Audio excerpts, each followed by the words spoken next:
Ilang high school choir ang nagtagisa ng galing sa pangangaroling sa Makati. Bigay todo ang mga kalahok sa pag-awit ng classic Filipino Christmas songs. Kaya naman aliw na aliw ang mga manonood, mapapinoy man o foreigner. Balitang hatid ni Dano Tingkung.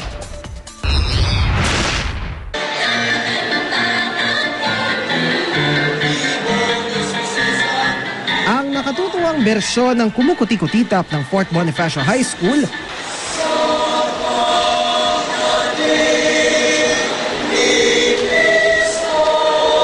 ang temang Paskong Pinoy ng San Isidro National High School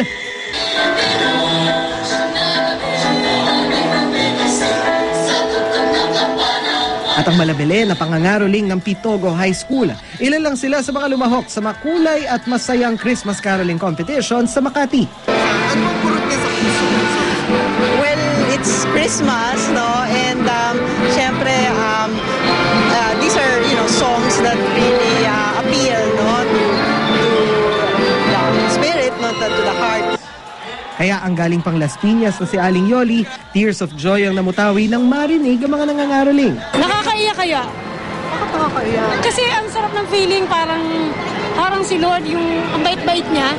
Yung parang kahit anong maraming problema sa mundo, yung Pasko hindi makakalimutang i-celebrate ng masaya. Habang si Kesha, naalala ang mga Paskong kasama pa niya ang amang pumanaw nung nakaraang taon. Inilubutan ako kanina nung napanood ko eh. Oh, wow. Ganun talaga yung... Ganun yung impact talaga sa akin. Kaya gusto ko maiyak.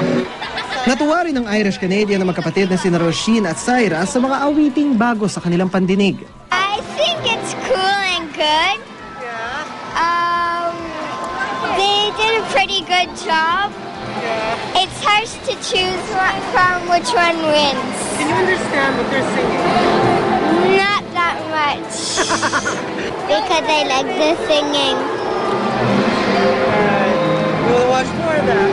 Yeah. There's a twist on the tradition that we're used to seeing, which is lovely. So it's just lovely and culturally for them to see it. That's what we like. At kung happy memories ang pag-uusapan, ang mga estudyanteng ito may masaya raw na naaalala sa caroling. Pag naririnig mo ang kantang Pasko ay Sumapit, anong pumapasok sa iyong isip? Siyempre, masaya. Bakit masaya? Kasi Pasko na nga, di ba? Pasko? Ay, ano naman yun pag Pasko? Tama! Ano na? Meron na kami pera ulit! Dano Tingkong, GMA News.